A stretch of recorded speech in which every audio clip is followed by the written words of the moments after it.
കേരളത്തിലെ തദ്ദേശ തെരഞ്ഞെടുപ്പ് ഫലം പുറത്തു വരുമ്പോൾ നമ്മൾക്ക് മനസ്സിലാകുന്ന ഒരു പ്രധാനപ്പെട്ട കാര്യം കേരളം UDF അനുകൂലമായ വിധി എഴുതി എന്നുള്ളതാണ്. അതിൽ തന്നെ ഏറ്റവും വലിയ ചർച്ചയായ വിഷയം അതിലുമുപരി കേരളത്തിലെ NDA സഖ്യം പ്രത്യേകിച്ചും BJP ഉണ്ടാക്കിയ ഒരു മുന്നേറ്റമാണ്. അതിൽ തന്നെ തിരുവനന്തപുരം കോർപ്പറേഷൻ എടുക്കുകയാണെങ്കിൽ കോർപ്പറേഷൻ ഭരിച്ചുകൊണ്ടിരുന്ന LDF നിന്നും ഏതാണ്ട് ഒരു സീറ്റ് മാത്രം വ്യത്യാസത്തിൽ കേവല ഭൂരിപക്ഷത്തിനിപ്പുറം വെച്ച് അത്രയും വലിയൊരു ലീഡ് ഉയർത്താനായിട്ട് BJPക്ക് സാധിക്കുന്നു.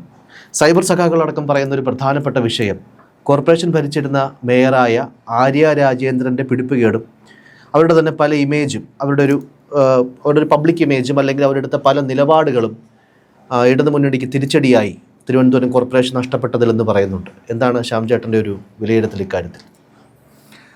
ഈ LDFനെ സംബന്ധിച്ചിടത്തോളം അവർക്ക് സംഭവിച്ച ഏറ്റവും വലിയ LDFനെ എന്നല്ല, പ്രത്യേകിച്ച് CPMനെ സംബന്ധിച്ചിടത്തോളം അവർക്ക് സംഭവിച്ച ഏറ്റവും വലിയ അബദ്ധമാണ് ഈ ആര്യ രാജേന്ദ്രൻ.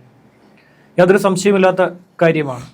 ഒരു യുവതി അവരുടെ വളരെ ചെറിയ പ്രായത്തിൽ ഒരു തലസ്ഥാനത്തിൻ്റെ മേയറായി വരുന്നു എന്നതിനെ വളരെ പോസിറ്റീവായി കണ്ടുകൊണ്ടാണ് CPM അധികാര കേന്ദ്രത്തിലേക്ക് അവരെ കൊണ്ടുവരുന്നത്. ഗായത്രി ബാബു അവിടെ ഉണ്ടായിരുന്നു. ഇപ്പോൾ ഈ ആരോപണം ഉന്നയിക്കുന്ന ഗായത്രി ബാബു ഉണ്ടല്ലോ, ഗായത്രി ബാബു എന്ന് പറയുന്നത് വഞ്ചിയൂർ ബാബുവിൻ്റെ മകളാണ്. വഞ്ചിയൂർ ബാബു CPMൻ്റെ വലിയ നേതാവാണ് ജില്ലയിലെ.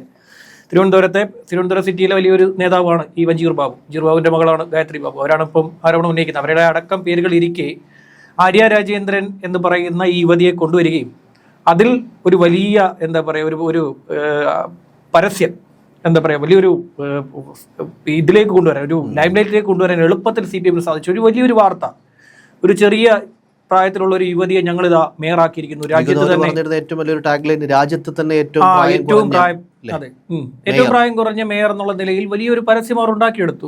വളരെ വലിയ പബ്ലിസിറ്റി കൊടുത്തു. മാധ്യമങ്ങൾ അത് ആഘോഷിച്ചു. പക്ഷെ മെറിറ്റ് നോക്കിയില്ല പാർട്ടി മെറിറ്റ് നോക്കണമായിരുന്നു. മെറിറ്റാണ് എല്ലാത്തിൻ്റെയും അടിസ്ഥാനം. പ്രായം, പക്വത അല്ലെങ്കിൽ നിറം, ജാതി, ഗുണം ഇതൊന്നുമല്ല. മെറിറ്റ് ഏറ്റവും വലിയ പ്രധാനമാണ്.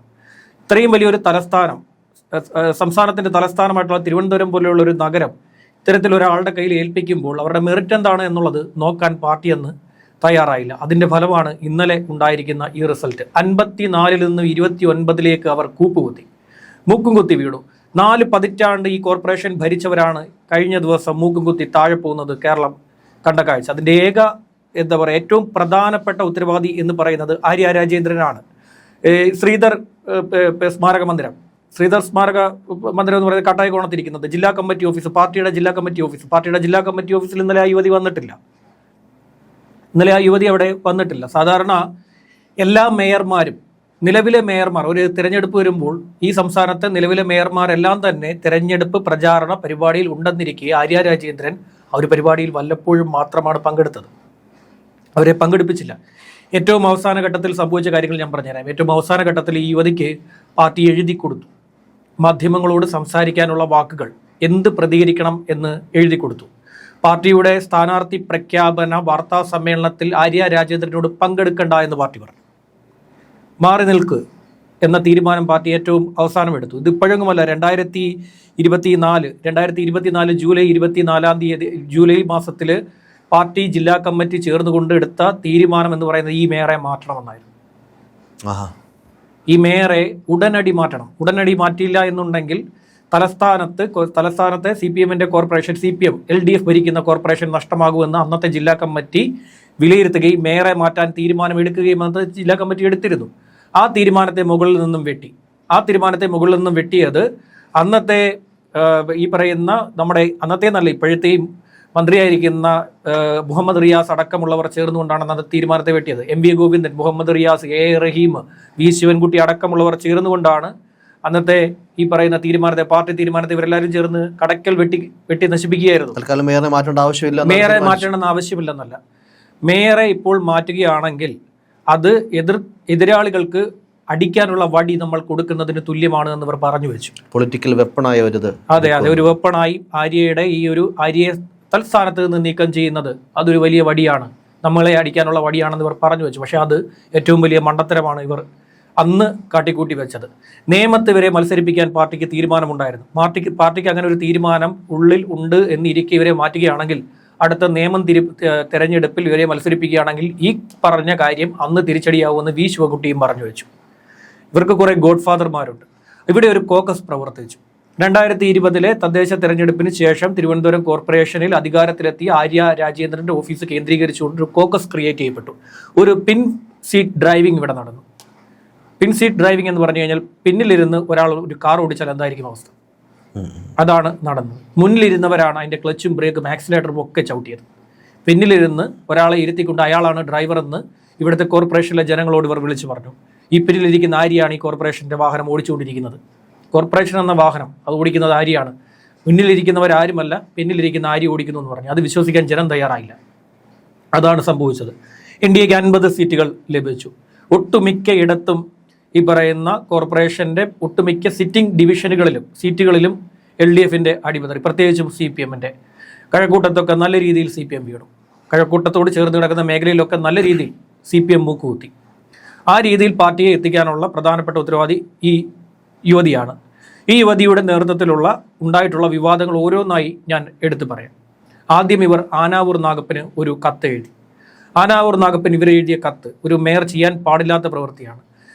നഗരസഭയിൽ ഇത്രയധികം താൽക്കാലിക ഒഴിവുകൾ കിടക്കുന്നുണ്ട്. പാർട്ടിയോട് ചേർന്ന് നിൽക്കുന്ന പാർട്ടി താല്പര്യമുള്ളവരെ അങ്ങ് അവിടേക്ക് നിയമിക്കാൻ ലിസ്റ്റ് എനിക്ക് തരണം എന്ന ആവശ്യപ്പെട്ടുകൊണ്ട് ഈ യുവതി അന്നത്തെ ജില്ലാ സെക്രട്ടറി ആയിട്ടുള്ള ആനാവൂർ നാഗപ്പന് കത്തെഴുതി. ശരിയാണോ? ശരിക്കും ഇതൊക്കെ ഒരു പബ്ലിക് ഡൊമൈനിലേക്ക് വരും എന്നൊരു ചിന്ത പോലും ഇല്ലാത്ത രീതിയിൽ തെരഞ്ഞെടുക്കപ്പെട്ട ഒരു ജനപ്രതിനിധി എല്ലാവരും ചേർന്ന് തെരഞ്ഞെടുത്ത, നമ്മൾ തെരഞ്ഞെടുക്കപ്പെടുന്നത് വരെയുള്ളൂ നമുക്ക് രാഷ്ട്രീയം. തെരഞ്ഞെടുക്കപ്പെട്ട് കഴിഞ്ഞാൽ ഒരു ജനപ്രതിനിധി അവർ അല്ലെങ്കിൽ അയാൾ എല്ലാവരുടേതുമാണ്, എല്ലാ ജനങ്ങളുടേതുമാണ്. അയാൾ വോട്ട് ചെയ്തവരോ ചെയ്യാത്തവരോ ആകാം, പക്ഷേ എല്ലാവരുടേതുമാണ്. അതാണ് നമ്മുടെ ഈ പറയുന്ന എന്താ പറയുക ഭരണഘടനയിലെ ഒരു പ്രധാനപ്പെട്ട കാര്യമാണ് ഈ പറഞ്ഞത്. അവിടെയാണ് ഒരു മേയർ, തെരഞ്ഞെടുക്കപ്പെട്ട മേയർ സ്വന്തം ജില്ലാ സെക്രട്ടറി കത്തെഴുതുന്നു, ഞാനിതിവിടെ കുറേ ഒഴിവുകൾ കിടപ്പുണ്ട്. ഇതെന്താ ആര്യ രാജേന്ദ്രൻ്റെ വീടോ? വീട്ടിൽ എന്താ ഡ്രൈവറെയും അതുപോലെ തന്നെ പാചകക്കാരെയും ഒന്നും നിയമിക്കുമല്ലോ, നമ്മുടെ ഇഷ്ടത്തിന് നിയമിക്കുന്ന പോലെ, നമ്മളെ ഇഷ്ടത്തിന് കുടുംബത്തിൽ നിയമിക്കുന്ന പോലെയാണ് ആര്യ രാജേന്ദ്രൻ അത് ചെയ്തത്. രണ്ടാമത് MG റോഡിൽ സ്വകാര്യ ഹോട്ടലിന് വേണ്ടി അവിടെ വാഹനങ്ങൾ പാർക്ക് ചെയ്യാമെന്നിരിക്കെ MG റോഡിലെ ഹോട്ടലിന് വേണ്ടിയിട്ട് ആ പാർക്കിംഗ് മൊത്തം പതിച്ചു കൊടുത്തു ആര്യ രാജേന്ദ്രൻ. നമ്മൾ ഈ വാഹനങ്ങൾ കൊണ്ടുവന്ന് റോഡരിയിൽ പാർക്ക് ചെയ്യുമല്ലോ, ബൈക്കുകളും കാറുകളും ഒക്കെ തന്നെ പാർക്ക് ചെയ്യും. കോർപ്പറേഷൻ ചില സമയത്തൊക്കെ അതിന് ഫീസ് അടയ്ക്കുകയും ചെയ്യാറുണ്ട്. ഫീസ് നമ്മളത് മേടിക്കാറുണ്ട്. ഇപ്പം ഒട്ടുമിക്ക ഇടങ്ങളിലും മേടിക്കാറുണ്ട്. 2 വീലർ ഒഴികെ എല്ലായിടത്തും മേടിക്കുന്നുണ്ട്. അങ്ങനെ ഇരിക്കുക ഒരു സ്വകാര്യ ഹോട്ടലിന് ഈ ഏരിയ മൊത്തത്തിലും എഴുതി കൊടുത്തു, ഇതാ നിങ്ങളുടെ പാർക്കിംഗ് ആണിത്, പൊതുജനത്തിൻ്റെ പാർക്കിംഗ് ആണത്. പൊതുജനത്തിന് തിരുവനന്തപുരം സിറ്റിയിലെ ഏറ്റവും വലിയ പ്രശ്നമാണ് പാർക്കിംഗ്, സ്ഥലമില്ലാത്തത്. ഒരു വാഹനം തിരുവനന്തപുരം സിറ്റിയിൽ കൊണ്ട് കയറി കഴിഞ്ഞാൽ അതിനെ പാർക്ക് ചെയ്യാൻ ഒരിടം കിട്ടാത്തതാണ് തിരുവനന്തപുരം സിറ്റിയിലെ പ്രധാനപ്പെട്ട ഒരു പ്രശ്നം. അങ്ങനെ ഇരിക്കെ MG റോഡ് മൊത്തത്തിലൊരു സ്വകാര്യ ഹോട്ടലിന് ഈ സ്ത്രീ എഴുതി കൊടുത്തു. 2. മൂന്നാമത് ഇവർ ചെയ്തത് ഓണസദ്യ കുറേ ശുചീകരണ തൊഴിലാളികൾ, അതും പാർട്ടിയുടെ ഭാഗമായി കയറിയിട്ടുള്ള ശുചീകരണ തൊഴിലാളികൾ ഓണസദ്യ കൊണ്ടുപോയി കുപ്പയിൽ തട്ടി. ഈ നഗരത്തിൽ ഒട്ടനവധി പേർ ആഹാരമില്ല, ദാരിദ്ര്യമാണ്, പട്ടിണിയാണ്. ഒരു നേരത്തെ ആഹാരത്തിന് വേണ്ടി കറങ്ങി നടക്കുന്ന മെഡിക്കൽ കോളേജിലെ DYFI നൽകുന്ന പൊതിച്ചോറിനടക്കം മെഡിക്കൽ കോളേജുമായി യാതൊരു ബന്ധമില്ലെന്നിരിക്കെ അവിടെ പോയി ക്യൂ നിന്ന് ചോറ് മേടിക്കുമെന്നിരിക്കെ ഇവിടെ ഓണസദ്യ കൊണ്ടുപോയി ഇവർ കുപ്പയിൽ തട്ടി. അവരെ പിരിച്ചുവിട്ട് നടപടി സ്വീകരിച്ചപ്പോൾ ഈ സ്ത്രീ അവരെ തിരിച്ചെടുത്തു. 3. പിന്നെയുമുണ്ട്. 4. കോവിഡ് കാലം വളരെ ശക്തമായി, വളരെ എന്താ പറയുക, എല്ലാവരും ഭയപ്പെട്ട് ജീവിക്കുന്ന ഒരു കാലമാണ് ലോക്ക്ഡൗൺ, കോവിഡ് കാലം. കോവിഡ് കാലത്തിൽ എല്ലാവരും വീട്ടിലിരിക്കവേ ഇവിടെ ആറ്റുകാൽ പൊങ്കാല നടന്നു എന്ന് പറഞ്ഞ് ടിപ്പർ വാടകയ്ക്ക് എടുത്തെന്ന് പറഞ്ഞിട്ട് വാടക എഴുതിയെടുത്തു. 4. പിന്നെയുമുണ്ട്. 5. നികുതി തുക, ജനങ്ങൾ കൊടുത്ത നികുതി തുക കോർപ്പറേഷനിൽ ഇല്ല, അടയ്ക്കപ്പെട്ടില്ല, പണം അടയ്ക്കപ്പെട്ടില്ല, മുങ്ങി. എങ്ങോട്ട് പോയി എന്നുള്ളതിനെക്കുറിച്ച് യാതൊരു വിവരവുമില്ല. ഒരു ദിവസം രാവിലെ നികുതി തുകയെല്ലാം കൂടെ കോർപ്പറേഷനിൽ നിന്നും പുറത്തു വരികയും ആ മ്യൂസിയത്തെ ബസ് സ്റ്റോപ്പിൽ ഒന്ന് കയറി എങ്ങോട്ടെങ്കിലും പോവുകയും ചെയ്യില്ലല്ലോ, അത് സംഭവിക്കില്ലല്ലോ. മുക്കി അടിച്ചു മാറ്റി. അത് ഇവരാണെന്ന് ഞാൻ പറയുന്നില്ല, പക്ഷേ ഇവരിയ്ക്കുന്ന കാലഘട്ടത്തിലാണ് ഇത് സംഭവിച്ചത്. അത് കഴിഞ്ഞിട്ട് 5ാമത് LED ലൈറ്റ്. യുണൈറ്റഡ് ഇലക്ട്രിക്കൽസ് ഇൻഡസ്ട്രീസിന് LED ലൈറ്റ് സ്ഥാപിക്കാനുള്ള അവകാശമില്ല. അത് കരിമ്പട്ടികയിലടക്കം പെടാൻ സാധ്യതയുള്ള ഒരു കമ്പനിയാണെന്നിരിക്കെ നഗരത്തിലെ LED ലൈറ്റ് സ്ഥാപിക്കാൻ വേണ്ടി അവർക്ക് അനുമതി നൽകി കൊടുത്തു. അവർ കോട്ട് ചെയ്ത ടെൻഡർ തുകയടക്കം വലിയ രീതിയിൽ ഉയർന്നതാണ്. അത്ര ഉയർന്ന തുകയ്ക്ക് LED ലൈറ്റുകൾ സ്ഥാപിക്കാൻ ഈ നഗരത്തിൽ LED ലൈറ്റുകൾ സ്ഥാപിക്കാൻ വേണ്ടി ആ കമ്പനിക്ക് അനുമതി ഇവർ കൊടുക്കുകയുണ്ടായി. 6. കെട്ടിട നമ്പർ അഴിമതി. യാതൊരു ചട്ടവും പാലിക്കാതെ കെട്ടിടങ്ങൾക്ക് തോന്നിയതുപോലെ അനുമതി കൊടുത്തു കൊടുത്തു. ഏത് രീതിയിൽ അനുമതി കൊടുക്കണമെന്ന ചട്ടങ്ങൾ കൃത്യമായി കോർപ്പറേഷൻ്റെ ബൈലോയിൽ എഴുതി വെച്ചിട്ടുണ്ട്. കെട്ടിടങ്ങൾക്ക് തിരുവനന്തപുരം കോർപ്പറേഷൻ അല്ലെങ്കിൽ കോർപ്പറേഷൻ പരിധിയിൽ എങ്ങനെ കൊടുക്കണം, അനുമതി ഏത് രീതിയിൽ കൊടുക്കാമെന്നുള്ള ചട്ടങ്ങൾ കൃത്യമായി നോംസ് ഉണ്ടെന്നിരിക്കെ നോംസിനെ മൊത്തം കാറ്റിൽ പറത്തിക്കൊണ്ട് ഇവർ കെട്ടിട നമ്പർ അനുമതി കൊടുത്തു, കെട്ടിട നമ്പറുകൾക്ക് അനുമതി കൊടുത്തു. പട്ടികജാതി ഫണ്ട് അതും ഇതുപോലെ തന്നെ മ്യൂസിയം ബസ് സ്റ്റോപ്പിൽ നിന്നും കയറിപ്പോക്കളഞ്ഞു. എങ്ങോട്ട് പോയെന്ന് ഇപ്പോഴും പട്ടികജാതി ഫണ്ട് എങ്ങോട്ട് പോയെന്ന് ഇതുവരെ അറിയില്ല. അടുത്തത് ജാതി തിരിച്ചുകൊണ്ട് ഇവിടെ കായിക ടീം ഉണ്ടാക്കി ഈ കോർപ്പറേഷനിൽ. മതവുമല്ല, ജാതിയുടെ അടിസ്ഥാനത്തിൽ ഒരു ടീം, കായിക ടീം ക്രിയേറ്റ് ചെയ്യുന്നു. ഒന്ന് ആലോചിച്ച് നോക്കുക. ഇത്രത്തോളം പുരോഗമനപരമായി ചിന്തിച്ചുകൊണ്ടിരിക്കുന്ന പുരോഗമന പ്രസ്ഥാനമെന്ന് നാഴികയ്ക്ക് 40 വട്ടം പറയുന്ന ഒരു പ്രസ്ഥാനത്തിൻ്റെ ഭാഗമാണ് ഈ യുവതി. ഏതാ? ഡിവൈഎഫ്ഐ നാഴികയ്ക്ക് 40 വട്ടം പറയുന്നു ഞങ്ങൾ പുരോഗമന പ്രസ്ഥാനമാണ് എന്ന്. അത് ആവർത്തിച്ച് പറയുന്നതാണ്. ഡിവൈഎഫ്ഐ എന്നത് പറയുന്ന democratic youth federation of India എന്ന് പറയുന്നത് പുരോഗമന പ്രസ്ഥാനമാണെന്നാണ് അവർ പ്രഖ്യാപിക്കുന്നത്. അങ്ങനെ ഇരിക്കെ ഈ യുവതി കായിക ടീം ജാതിയുടെ അടിസ്ഥാനത്തിൽ രൂപീകരിച്ചു. അടുത്തത് പിന്നെ നിരക്ഷരരുടെ കണക്ക് പെരുപ്പിച്ച് അക്ഷരശ്രീ എന്ന് പറയുന്ന ഒരു പദ്ധതിയുണ്ട്. അക്ഷരശ്രീ നിരക്ഷരരായിട്ടുള്ള മനുഷ്യരെ കണ്ടെത്തുകയും അവർക്ക് വിദ്യാഭ്യാസം നൽകുകയും അവരെ എന്താ പറയുക ഉന്നതിയിലേക്ക് ഉയർത്തിക്കൊണ്ടുവരിക. അവരെ ഈ നിരക്ഷരരായി നടക്കാതെ അവർക്ക് എഴുത്തും വായനയും ഒരു ബസ്സിൻ്റെ ബോർഡ് കണ്ടാലെങ്കിലും വായിക്കാൻ അവർക്ക് സാധിക്കണമെന്നുള്ള അടിസ്ഥാന തത്വത്തിൻ്റെ അടിസ്ഥാനത്തിൽ ക്രിയേറ്റ് ചെയ്യപ്പെട്ട അക്ഷരശ്രീ പദ്ധതിയിൽ സർക്കാർ പദ്ധതി 10 പേർ നിരക്ഷരരുണ്ടെങ്കിൽ അതിനെ 100ആയി പെരുപ്പിച്ച് കാണിച്ചു. അതായത് ഫണ്ട് തട്ടിച്ചു. അതും ഇവരാണെന്ന് പറയുന്നില്ല, പക്ഷേ ഇവരുടെ കാലഘട്ടത്തിലാണ് നടന്നിട്ടുള്ളത്. അങ്ങനെ അതും കഴിഞ്ഞു. പിന്നീട് വെള്ളപ്പൊക്കം അവസാനിപ്പിക്കുന്നുണ്ട്. നഗരത്തിൽ ഏത് സമയത്ത് ചെറിയ മഴ പെയ്താൽ പോലും ഈ നഗരത്തിൽ വെള്ളം കയറും. പ്രത്യേകിച്ചും തമ്പാനൂർ ഭാഗത്ത് ഒട്ടനവധി മേഖലകളുണ്ട്. ഈ നഗരത്തിൽ വെള്ളം കയറുന്ന ഒട്ടനവധി മേഖലകളുണ്ട്. നമ്മൾ ഈ നഗരത്തിൽ എവിടെയെങ്കിലും വാഹനം പാർക്ക് ചെയ്തിട്ട് എവിടെയെങ്കിലും പോയി തിരിച്ചു വരികയെന്ന സമയത്തിന് ഇടയിൽ ഒരു മഴ പെയ്യുകയാണെങ്കിൽ നമ്മുടെ വാഹനം ആ വെള്ളത്തിനടിയിലായിരിക്കും.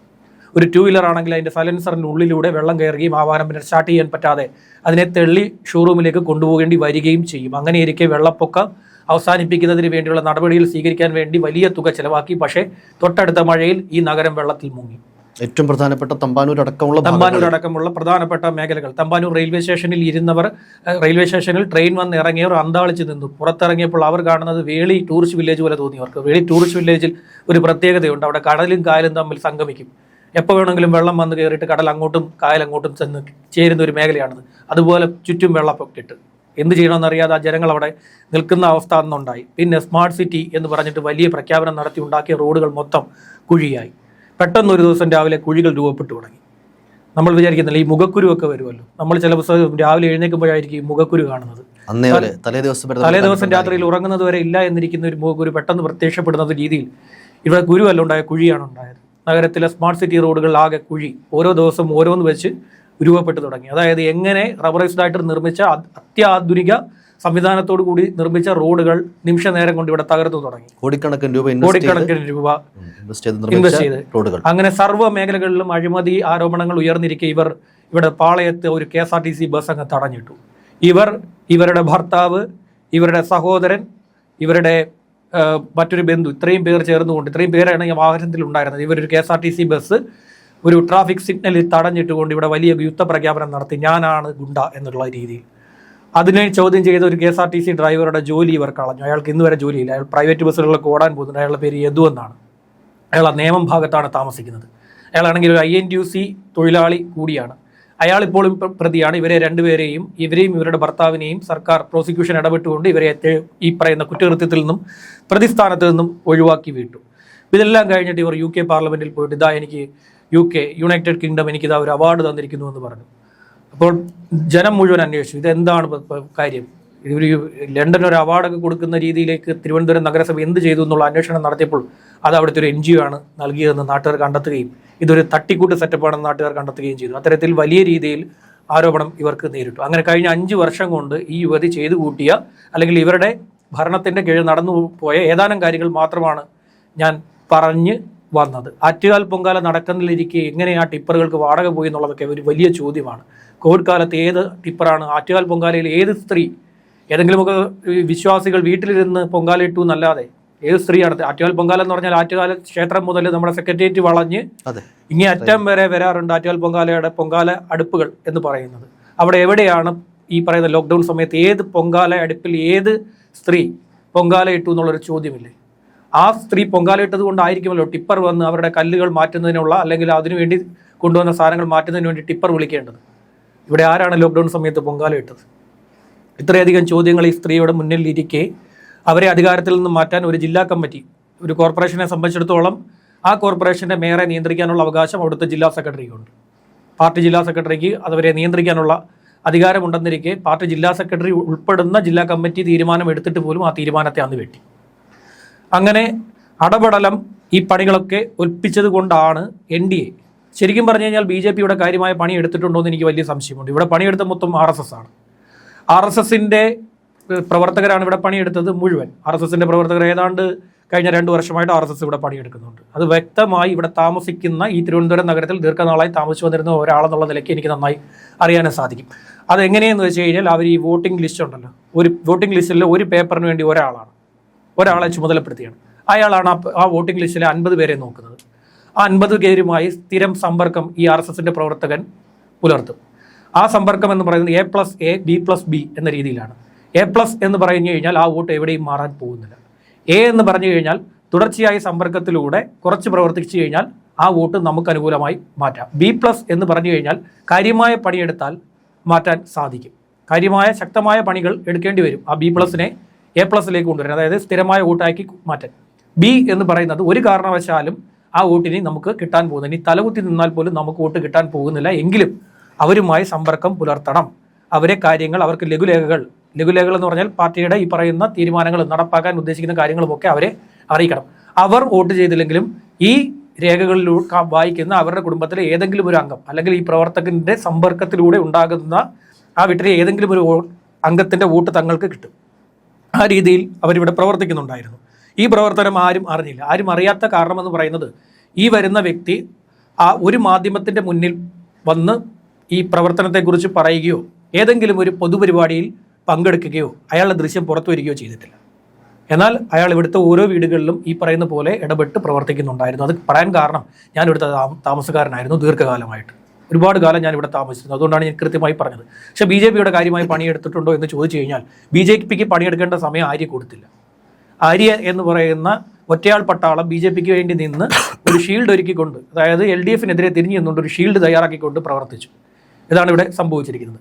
ഇപ്പോഴും ഈ പറയുന്ന CPMന്റെ ഹാൻഡിലുകളിലൊക്കെ തന്നെ ആര്യ രാജേന്ദ്രനെതിരെ വ്യാപകമായിട്ടുള്ള പ്രചാരണങ്ങളും ട്രോളുകളും എല്ലാം തന്നെ. ചേട്ടൻ ഈ പറഞ്ഞ കാര്യം തന്നെ എടുക്കുകയാണെങ്കിൽ പല ട്രോളുകളിലും പ്രധാനമന്ത്രി തന്നെ കഴിഞ്ഞ 5 വർഷത്തിന് മുകളിലായി തലകുത്തി നിന്നിട്ട് ചെയ്യാൻ പറ്റാത്ത കാര്യം ആര്യ ചെയ്തെടുത്തു എന്നുള്ളതാണ് പ്രധാനപ്പെട്ട ട്രോള്. BJPക്ക് അനുകൂലമായ ട്രെൻഡ് ഇവിടെ ഒരുക്കി കൊടുത്തു എന്നുള്ളത്. അതെ അതെ, അത് ഈ ആര്യ രാജേന്ദ്രൻ ഈ പറയുന്ന പോലെ ഒരു സ്വയം സെൽഫ് ഗോൾ അടിച്ച ഒരു കാര്യം കൂടി ഞാൻ പറഞ്ഞുതരാം. ആര്യ രാജേന്ദ്രൻ 5 വർഷം മുമ്പ് ഒരു വാർത്താ സമ്മേളനത്തിൽ പറയുകയുണ്ടായിരുന്നു. ഞാൻ വാർത്താ സമ്മേളനത്തിൽ ഞാൻ പങ്കെടുത്തിട്ടുണ്ടായിരുന്നു. അന്ന് അവർ പറഞ്ഞ ഒരു കാര്യം, BJP പറയുന്നത് ഇവിടെ അവരുടെ പ്രധാനമന്ത്രി വന്ന് ഇറങ്ങുമ്പോൾ, ഇവിടുത്തെ പൊതുപരിപാടിയിൽ പങ്കെടുക്കാൻ വേണ്ടി പ്രധാനമന്ത്രി വരുമ്പോൾ ഒരു നാൾ അവരുടെ മേയർ അവരുടെ പ്രധാനമന്ത്രിയെ സ്വീകരിക്കുമെന്നാണ് BJP പറഞ്ഞുകൊണ്ടേയിരിക്കുന്നത്. ഒരു കാലത്തും അത് നടക്കാൻ പോകുന്നില്ല എന്ന് പറഞ്ഞു. പക്ഷേ ഇതേ ആര്യ രാജേന്ദ്രൻ തന്നെ അവർക്കത് നടപ്പാക്കി കൊടുത്തു. അവരുടെ പ്രധാനമന്ത്രി വരുമ്പോൾ ഇനി അവരുടെ മേയർ അവരുടെ പ്രധാനമന്ത്രിയെ സ്വീകരിക്കും എന്നുള്ളത് കഴിഞ്ഞ 5 വർഷം കൊണ്ട് ആര്യ രാജേന്ദ്രൻ നടപ്പാക്കി കൊടുത്തു. ഏജന്റ് X, ഏജന്റ് ടീന എന്നൊക്കെ പറയുന്ന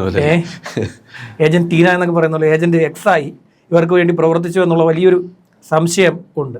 ഗായത്രി ബാബുവിൻ്റെ ഭാഗത്ത് നിന്ന് വളരെ ഗുരുതരമായിട്ടുള്ള ആരോപണമാണ് ഇവർക്കെതിരെ വന്നത്. ആ ആരോപണം കൂടി പറഞ്ഞുകൊണ്ട് നമുക്ക് അവസാനിക്കാം. ആരോപണം ഇങ്ങനെയാണ്: അവർക്ക് മുകളിലുള്ളവരോട് അമിത വിനയത്തോടു കൂടി പെരുമാറുന്ന അവർ താഴെ തട്ടിലുള്ളവരെ തിരിഞ്ഞു നോക്കാൻ പോലും തയ്യാറാകുന്നില്ല എന്ന രീതിയിലാണ് ഈ പറയുന്ന ഗായത്രി ബാബു പ്രതികരിച്ചത്. മേയറിൻ്റെ ഓഫീസ് അത് അവരുടെ ഇമേജ് ബിൽഡിങ്ങിന് വേണ്ടി മാത്രമായി പ്രവർത്തിച്ചു. ആ സമയത്ത് താഴെ തട്ടിലുള്ള പ്രവർത്തകരെയോ അല്ലെങ്കിൽ CPMന്റെ ഭാരവാഹികളെയോ അല്ലെങ്കിൽ സാധാരണ ജനങ്ങളോടോ ഇടപഴകാൻ ആ സമയം ചെലവഴിച്ചിരുന്നെങ്കിൽ മുൻ മേയർമാരെ പോലെ ഏത് സ്ഥലത്ത് വീണമെങ്കിലും ഇറങ്ങിച്ചെന്ന് ഏതൊരു കാര്യത്തിലും ഇടപെടാൻ സാധിക്കുന്ന ഒരവസ്ഥ ഉണ്ടാകുമായിരുന്നു. ആ ജനകീയ മനസ്സ്, അതായത് മുൻ മേയർമാർ ഉണ്ടാക്കിയിരിക്കുക ഒരു ജനകീയ താല്പര്യം, ജനങ്ങൾക്കുണ്ടായ അവർക്കുള്ള താല്പര്യം കഴിഞ്ഞ 5 വർഷം കൊണ്ട് ആര്യ രാജേന്ദ്രൻ നശിപ്പിച്ചു എന്ന് പറഞ്ഞുകൊണ്ടാണ് അതേ വിഭാഗം എന്ന് പറഞ്ഞാൽ അതേ അവരുടെ സ്ത്രീ ഗണത്തിൽപ്പെട്ട മറ്റൊരു സ്ത്രീ അവരുടെ പാർട്ടിയിൽ അതേ രീതിയിലുള്ള പദവിയിൽ ഇരുന്ന സ്റ്റാൻഡിംഗ് കമ്മിറ്റി സ്ഥിരം ചെയർമാനായിരുന്നു ആരോഗ്യ വിഭാഗത്തിലെ ഗായത്രി ബാബു, കഴിഞ്ഞ പ്രാവശ്യത്തെ കൗൺസിലറായിരുന്നു. അതേ വിഭാഗത്തിലുള്ള ഒരു സ്ത്രീ തന്നെ ഇവരെ വെല്ലുവിളിച്ചുകൊണ്ട് പോസ്റ്റ് ഇട്ടു. ഗായത്രി ബാബു ആയതുകൊണ്ടും മഞ്ജൂർ ബാബുവിൻ്റെ മകളായതുകൊണ്ടും കാര്യമായൊരു എതിർപ്പ് അവർക്കെതിരെ ഉയരുന്നില്ല. മാത്രമല്ല വലിയ തോൽവിയാണ് നടന്നിരിക്കുന്നത്. 40 വർഷത്തിന് ശേഷം പാർട്ടി മൂക്കുകുത്തി തോറ്റു. ഇനി വേണമെങ്കിൽ എന്തും പറയാം, ഞങ്ങളെല്ലാവരും ഇന്ത്യ മുന്നണിയാണ്, ഞങ്ങളെല്ലാവരോടെ ചേർന്നാൽ ഇവിടെ ഭരിക്കാൻ പറ്റുമെന്ന് പറഞ്ഞാൽ പോലും എല്ലാവരോടെ ചേർന്നാലും ഈ പറയുന്ന 50ൻ്റെ അടുത്ത് എത്തില്ല. ഈ 2 പേരോടെ ചേർന്നാലും കാര്യം ഒരാൾക്ക് 29, ഒരാൾക്ക് 19. അതെ. UDF 19, ഇവർക്ക് 29. രണ്ടുകൂടെ ചേർന്നാലും BJP അത്രയും എത്താൻ പോകുന്നില്ല. ഏതായാലും ഇത്തരം ആളുകൾക്ക് അവസരം കൊടുക്കുമ്പോൾ തങ്ങൾക്കിതാ ഒരു വലിയ പബ്ലിസിറ്റി പാർട്ടിക്ക് കിട്ടുമെന്നുള്ള തെറ്റിദ്ധാരണ മാറ്റിവെക്കണം. മെറിറ്റാണ് എല്ലാത്തിൻ്റെയും അടിസ്ഥാനം. മെറിറ്റാണ്. ഒരു സ്ഥാനമാനം ഒരാൾക്ക് കൊടുക്കണമെങ്കിൽ അയാളുടെ മെറിറ്റിൻ്റെ അടിസ്ഥാനത്തിൽ മാത്രമേ കൊടുക്കാവൂ. അല്ലെങ്കിൽ ഇയാളെ കൊടുത്തു കഴിഞ്ഞാൽ, ഇപ്പോൾ ആര്യ രാജേന്ദ്രന് പകരം മറ്റൊരാൾക്ക് കൊടുത്തു കഴിഞ്ഞാൽ അത്രയും വലിയ പബ്ലിസിറ്റി കിട്ടില്ല. ആര്യ രാജേന്ദ്രനാണ് പ്രായത്തിൽ കുറവ്, അതൊരു വലിയ പരസ്യമാണ്, വലിയൊരു വലിയൊരു ഹൈപ്പ് നമുക്ക് ഉണ്ടാകും എന്നുള്ള ചിന്തയിൽ കൊടുത്തു കഴിഞ്ഞാൽ ഇതുപോലെ ആ ഹൈപ്പിൽ നിൽക്കുന്ന ആൾ നിങ്ങളെയും കൊണ്ട് മൂക്കിൽ നിന്നും ഈ മുകളിൽ നിന്നും താഴേക്ക് വീഴും. ആ വീഴ്ചയിൽ അവർ മാത്രമല്ല വീഴുന്നത്, നിങ്ങൾ ഈ വളർത്തിയവരെയും അവർ വീഴ്ത്തും. കഴിഞ്ഞ ദിവസം പാർട്ടിയുടെ പുതിയ AKG സെൻറ്റർ ഉണ്ടല്ലോ, പുതിയ കെട്ടിടത്തിലാണ് AKG സെൻറ്റർ ഇപ്പോൾ പ്രവർത്തിക്കുന്നത്. AKG സെൻറ്റർ പുതുതായിട്ട് പ്രവർത്തിക്കുന്ന ശേഷം പാർട്ടി ഇവിടെ നേരിടുന്ന ഏറ്റവും ആദ്യത്തെ തെരഞ്ഞെടുപ്പാണ്, പൊതു തെരഞ്ഞെടുപ്പാണ് ഇപ്പോൾ നടന്ന തെരഞ്ഞെടുപ്പ്. ആ തെരഞ്ഞെടുപ്പ് നടക്കവേ കഴിഞ്ഞ ദിവസം ആ തെരഞ്ഞെടുപ്പിൽ രാവിലെ AKG സെൻറ്ററിലെത്തിയ കടകംപള്ളി സുരേന്ദ്രൻ ഇരുന്നത് രാവിലെ മുതൽ വൈകുന്നേരം വരെയും ആ ലൈബ്രറി റൂമിലാണ്. ലൈബ്രറി റൂം എന്ന് പറഞ്ഞാൽ AKG സെൻറ്ററിൻ്റെ ഏറ്റവും താഴത്തെ റൂമാണ്. അവിടെ ഇരിക്കുകയായിരുന്നു. കാര്യം അദ്ദേഹം അടക്കമുള്ളവർക്ക് ഈ കാര്യത്തിൽ ഉത്തരവാദിത്വമുണ്ട്. തോൽവിയിൽ, തിരുവനന്തപുരം കോർപ്പറേഷനിലെ തോൽവിയിൽ ഉത്തരവാദിത്വം. TP രാമകൃഷ്ണനാണ് ആദ്യമായി പ്രതികരിച്ചത്. MV ഗോവിന്ദൻ അവൈലബിൾ സെക്രട്ടറി വിളിച്ച ശേഷമാണ് പ്രതികരിച്ചത്. അവരെ തിരുത്തുമെന്ന് പറഞ്ഞാലും ഇവർ നല്ല രീതിയിൽ ഈ വീഴ്ചയിൽ ഇത് വല്ലാത്തൊരു വീഴ്ചയായി പോയെന്നൊരു ചിന്ത എല്ലാ നേതാക്കന്മാർക്കും ഉണ്ട്. ഏതായാലും ആര്യ രാജേന്ദ്രൻ ഇനിയൊരു അവസരം ലഭിക്കാൻ പോകുന്നില്ല. നേമത്തെ MLA ആകാൻ വേണ്ടിയുള്ള കുപ്പായം തയ്യാറാക്കിയാണ് ആ യുവതി ഇരുന്നത്. വി ശിവൻകുട്ടി അതിനുവേണ്ടിയുള്ള വെള്ളവും വളവും ഒക്കെ തന്നെ നേമത്ത് ഒരുക്കി വെച്ചിരുന്നു. പക്ഷേ കാര്യമില്ല. ശരി.